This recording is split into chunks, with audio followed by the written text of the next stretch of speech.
আসসালামু আলাইকুম বন্ধুরা, স্বাগত আমার এই বাংলার রান্নাঘর উইথ শেরিনার চ্যানেলে। আমি একটা খুব সুন্দর একটা মজাদার রেসিপি নিয়ে চলে এসেছি। এই রান্নাটা কিন্তু সবারই ভালো লাগবে, আর রান্নাটা একবার হলেও খেয়ে দেখবেন। আমি একদম বাড়ির খাঁটি সরিষার তেল দিয়েছি, আর পেঁয়াজটা আমি লাল লাল করে ভেজে নেব। আপনারা এখনও জানেন না তো যে আমি কী রান্না করব? অবশ্যই জানতে পারবেন যে আমি কী রান্না করব। দেখেন, পেঁয়াজটা ভেজে নিয়ে আমি এত সুন্দরভাবে ভেজে লাল লাল করে নেব। নিয়ে আমি খুব তেল যে বেশি দিয়েছি সেটা নয়, মিডিয়াম তেল দিয়েছি। আর এইবারে আমি কী দেবো বলুন তো? আমি আজকে গরুর মাংস রান্না করব। তো গরুর মাংসটা তেলটা ভাজার পরে আমি আদা রসুন দিয়ে দিয়েছি পরিমাণ মতো। এই আদা রসুনটা ভালো রকম আমি কষিয়ে নেব। যেহেতু আদা রসুনটা একটু কষিয়ে না নিলে আদা রসুনের গন্ধটা যায় না। আর এক এক দিন এক এক রকম রান্না করলেই বেশি ভালো লাগে। পুরো মাছটা একদম এত সুন্দর টাটকা ছিল, খুব সুন্দর। হাত ঘষা করেও রান্না করে অনেকে, তা আমি এইভাবে রান্না করছিলাম। এই রান্নাটাও কিন্তু খেতে দারুণ হয়েছিল, দেখতেও দারুণ হয়েছে। একবার হলেও খেয়ে দেখবেন এইভাবে রান্না, হালকা মশলা দিয়ে। আমি বেশিও পেস্ট দেইনি, বেশিও আদা রসুন দেইনি, অল্প পরিমাণে যতটা লাগে ততটাই দিয়েছি। আর এখন আমি আরও 5 মিনিট কষাতে থাকবো। যত সময় এই মাংসের ভিতর থেকে পানি না মরবে তত সময় এইভাবে আমি নাড়াচাড়া করে আপনি ঢাকাও দিতে পারেন। আর এইভাবে আমি কষাতে থাকবো। যেহেতু আমার মাংসের ভিতর থেকে অনেক পানি বেরিয়ে আসবে। একদম হাড্ডি মাংস ছিল, মাংসগুলো হাড্ডি, খুব দারুণ মাংস ছিল। বন্ধুরা, আমরা তো সবাই মানে ভাবছি যে একটা ইউটিউবে চ্যানেল খুলবো। তা চ্যানেলটা কীভাবে খুলবো বলুন তো?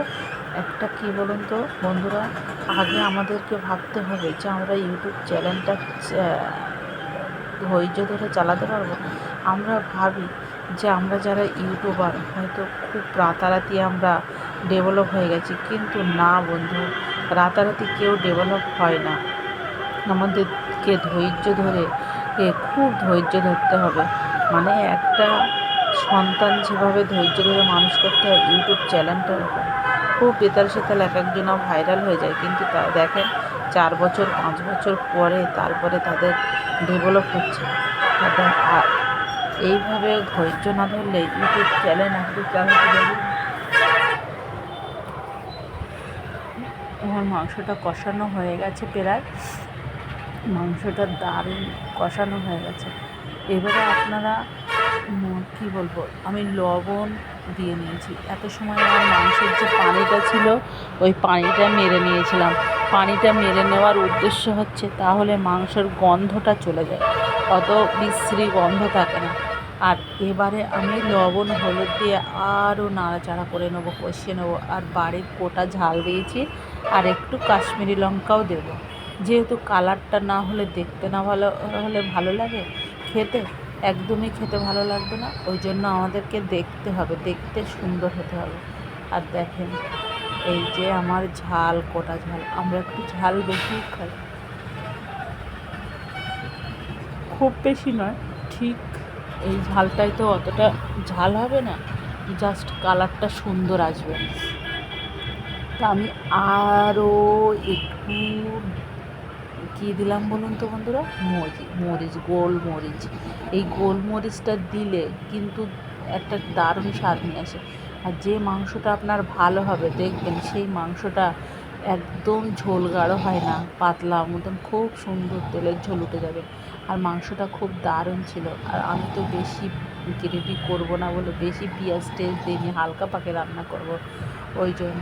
তা আমি এই এখন মশলা দেবার পরে হালকা আঁচে আমি আরও 10 মিনিট এইভাবে কষাতে থাকবো, ঢাকা দিয়ে যাতে যে লবণটা দেওয়া হয়েছে, লবণের যে মানে যে পানিটা বার হবে সেই পানিটা মরার জন্য।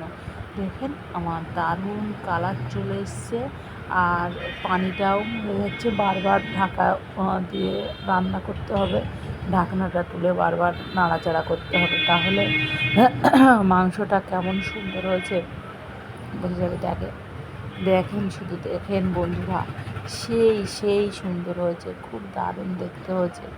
এই দেখেন মাংসের ঝোলটা শুধু দেখেন কি দারুণ, মাংসের ঝোলের কালারটা দেখুন। আমি ভাবছিলাম যে এত অল্প তেল দিয়েছি, কিন্তু অল্প তেলেই অনেক তেল হয়েছে। এর থেকে বেশি তেল আর খেতে ভালো লাগে না। দেখেন, দারুণ। আমি আরও 5 মিনিট ঢাকা দিয়ে রেখেছিলাম। এবার আমি একটু নাড়াচাড়া করব।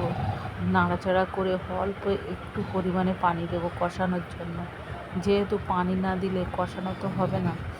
যেহেতু গরুর মাংস, তো গরুর মাংস সবসময় হালকা আঁচে এইভাবে আপনারা চাইলে হিটে দিয়েও রান্না করতে পারেন, কিন্তু পানির প্রয়োজন হবে না। হয়তো সামান্য একটু পরিমাণ পানি দিলে হয়ে যাবে। হালকা আঁচে রান্না করতে হবে, কিন্তু আঁচ জোরে দিলে হবে না।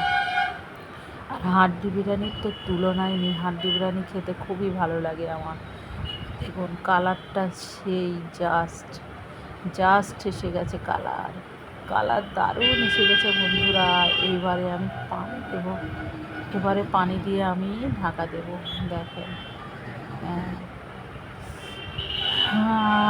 মানে কালারটা এত সুন্দর এসেছিল, কি বলবো, দারুণ এসেছে। খুব লোভনীয় কালার এসেছে।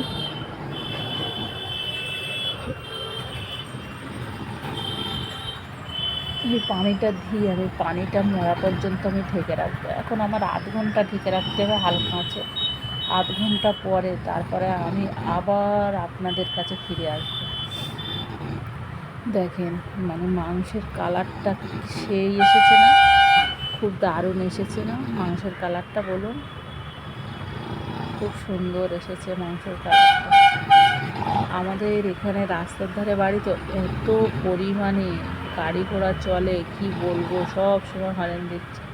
দেখেন কালারটা আবার একটু নাড়াচাড়া করে দিচ্ছিলাম। কালারটা কিন্তু দারুণ চলে এসছে।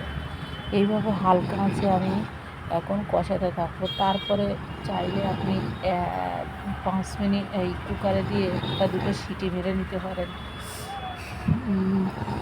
দেখেন, তবে আমি অনেক সময় ধরে রান্না করছি, তো আমার মাংসটা অনেকটাই গলে যাবে। এখন ঝোলটা প্রায় মরে এসছে আর কি। হাড়ি মাংস ছিল, মাংসটা কিন্তু দারুণ দেখতে ছিল, হাড়ের মাংস ছিল। আমার আর একটু ঢাকা দিয়ে রাখবো। দেখুন মাশাআল্লাহ আমার হয়ে গেছে, একদম ঝোল মরে মাখা মাখা হয়ে গিয়েছে, দেখতেও খুব সুন্দর লাগছে। এবারে খাওয়ার পালা বন্ধুরা। তাই কি এবারে খাবো? না বন্ধুরা, আমাদের মাংস ভালো করে না গললে খায় না, তাই ভাবছিলাম আমি একটু কুকারে দিয়ে একটা সিটি মারি নেই। বলতে বলতে মাংসটা একটু শক্ত ছিল এখনও, ওই জন্য মন পোষাচ্ছিল না। আবার কুকারে দিয়ে একটু সিটি মারবো। দেখেন পিসগুলো খুব দারুণ ছিল, দারুণ। আপনারা যে সঙ্গে দেখছেন আমার ভিডিওটা, খুব ভালো লাগো। আল্লাহ হাফেজ। আমার কুকারে সিদ্ধ হয়ে গেছে, আমি খাওয়ার জন্য তুলেও নিয়েছি গামলাতে। দারুণ দেখতে হয়েছে। আল্লাহ হাফেজ। আপনারা ভালো থাকবেন, দোয়া করবেন আমাদের জন্য, আর আপনাদের জন্য আমি দোয়া করব। আর আজকে ভিডিও এডিট করতে গিয়ে আমার এখানে যা ঝামেলা করছিল গাড়িওয়ালারা, অনেক সুন্দর